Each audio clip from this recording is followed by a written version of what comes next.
I want to welcome you, especially if you think differently. Welcome to you. Perhaps you have been somebody who is following the mainstream media or has tuned it all out until recently because it's just all bad news. It's all the same. Well, it's not. I mean, yes, I know. Crazy stuff is happening in our world. But I'm glad you're here. Thank you. It's hard to step out, isn't it? It's hard to step out of the crowd and think differently, especially in today's world. To risk thinking anew is really, really difficult. Or to question with boldness, as Thomas Jefferson said, question with boldness even the very existence of God, for there, if there be a God, he must surely, rather, honest questioning over blindfolded fear. It's essential. But honest questioning is not really done in today's world.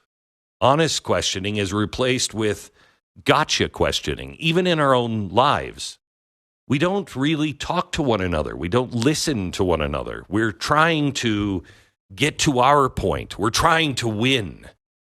And that's not honest questioning.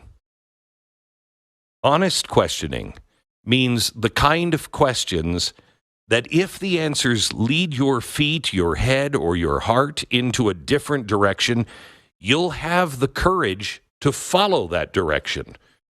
Nobody's looking to do that. Nobody's really looking to learn anything new. I am.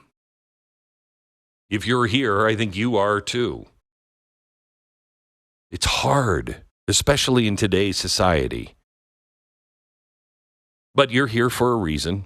You're listening today for a reason, and we have a lot to share with one another. You may disagree if you're a new listener to much of what I'm about to say, but that's all right. We're taught not to listen. We're taught that, you can't disagree. Yes, you can.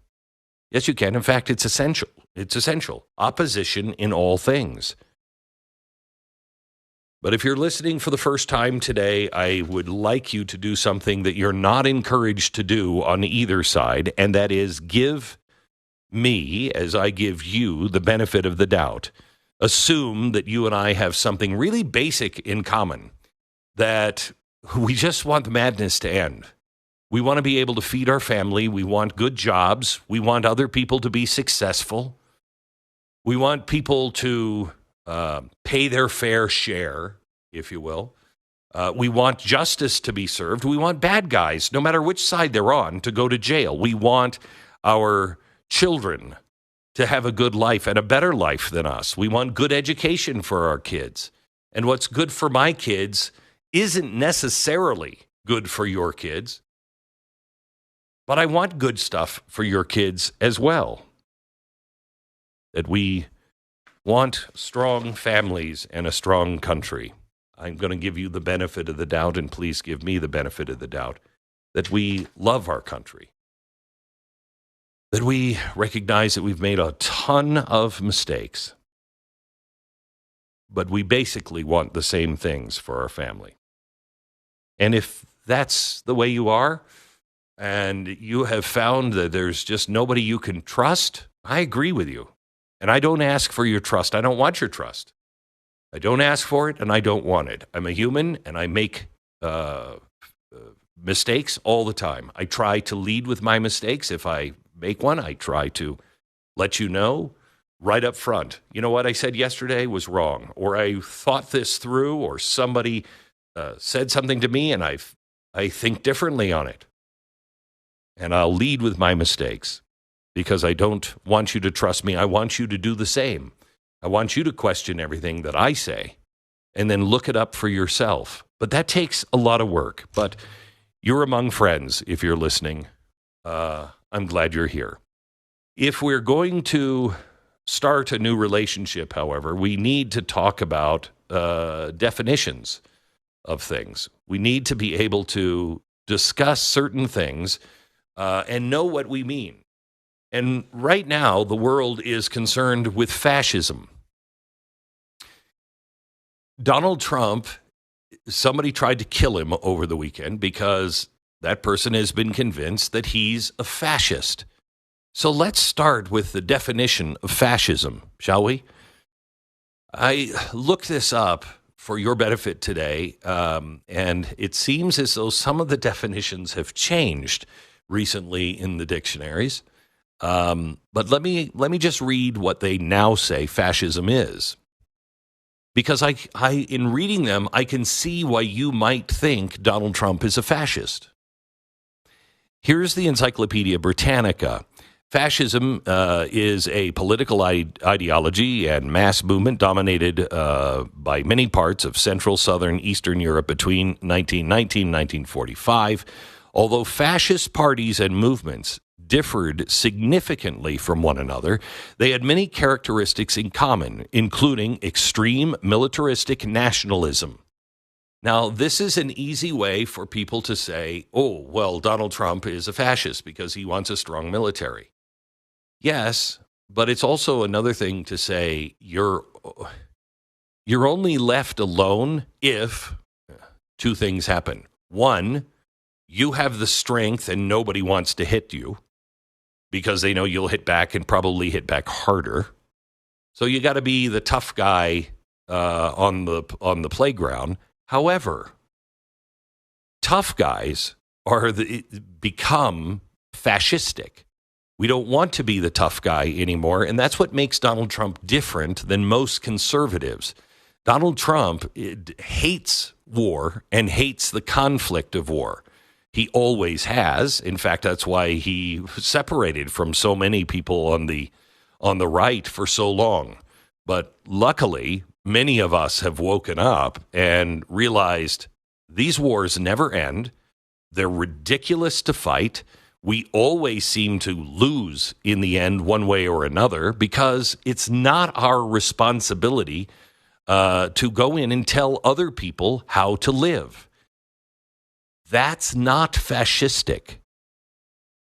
I just think that's right.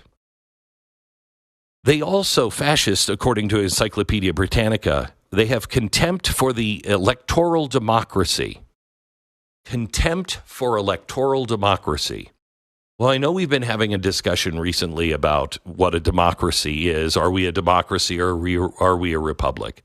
And you can do your own homework on this. The founders were very clear. In fact, Ben Franklin was walking down the street after the Constitutional Convention, and some woman said to him, well, Mr. Franklin, what have you given us? And he said, a republic, if you can keep it. Now, this has been something that we all understood up until Woodrow Wilson started changing things. Democracies last a short period of time. But our Constitution is coming up on its 250th anniversary. The average Constitution lasts 17 years. That's the average in the world. 17 years. We're coming up on 250 years. Why? Because we have balanced democracy with a republic. So you have the one man, one vote.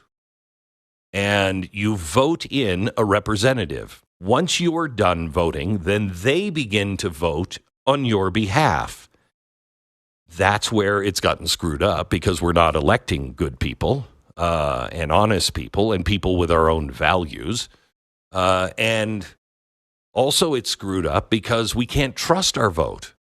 And if you can't trust your vote, well, you don't have any. You don't have a democracy. You don't have a republic. You have nothing. This is why the Republicans have been saying that we need paper ballots. We need to have ID. And this is not something that fascists do.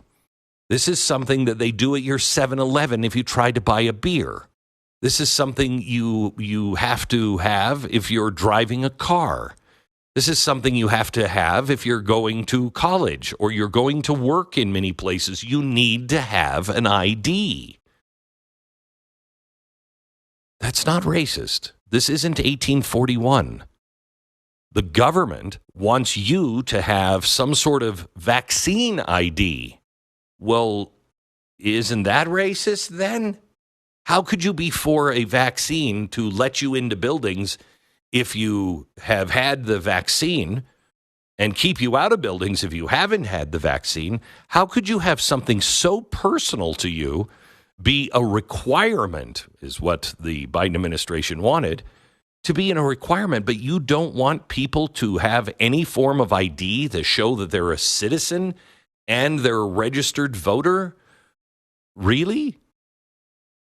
That's not fascism, and that is not a democracy. That's just corruption. The other thing they have in the Encyclopedia Britannica is it's a belief, fascism is a belief in a natural social hierarchy and the rule of elites. Now, this is something that I used to disagree with on vehemently for a long time with liberals. They used to say, oh, well, these corporations, they're going to take over the world and they're so powerful. You know what? You're right.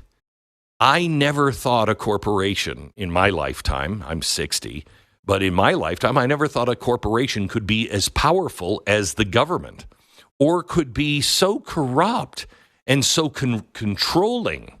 Before AI, before Google, they didn't have that power, but they have that power now. So it's a ruling of elites. If you didn't go to the right college, you're not an elite.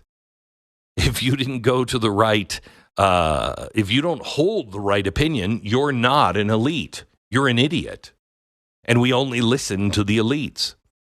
So there's a belief in fascism on a natural social hierarchy and the rule of elites and the desire to create the people's community. Now, this is where it gets interesting, because this is where Donald Trump and his nationalism, as they would call it, I would call it love of country, always gets in trouble from the left. They think that is, he wants to have, the people's community. He's trying to be like Germany, and we're the best race and everything else. We're not. We're not. What makes us different is our heritage, for the most part, and this is changing, and unfortunately changing far too rapidly to be able to pass these good characteristics on. This society came here from all over the world, so how could we possibly be anti-immigrant? We came here from all over the world, but those who self-selected to come here, they conquered. Have you watched a Western? Have you watched a cowboy movie? Have you watched 1882? Have you watched The Magnificent Seven, even the new one? Have you watched any of these things? Have you seen Horizon, the new Kevin Costner film? These people were insane. I have a grandmother who lost an eye crossing the mountains. She just yanked it out and was like, keep moving. I mean, these people were nuts. That's what made us. That's what makes us different, is that our heritage is one of explorers, of risk takers. That's why we're good entrepreneurs. But in Germany, with fascism, and in Italy, it meant that the individual interest would be subordinated to the good of the nation. So the individual didn't matter. It was the collective that mattered.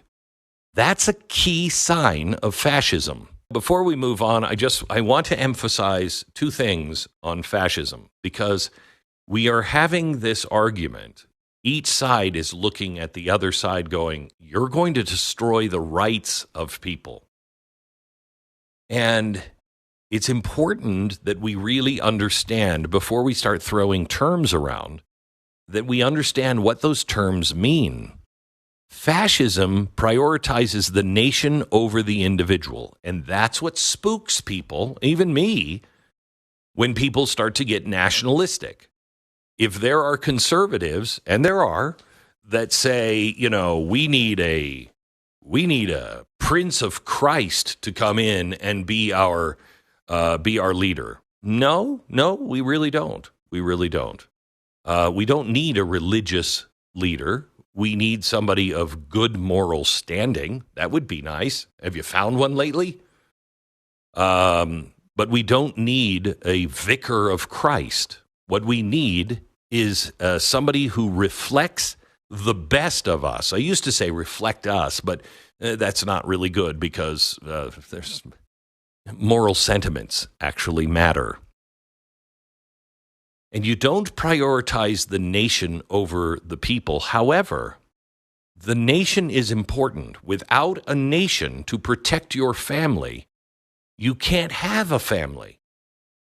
So we need to make sure that we have a strong family. A strong nation with strong currency. Because if the currency goes down, you don't really have a job where you can make any money. You might have plenty of money, but nothing your money could buy because it's worthless. So prioritize the nation, not over the individual rights, but to make sure that the nation is strong and healthy and safe. And we're doing none of that.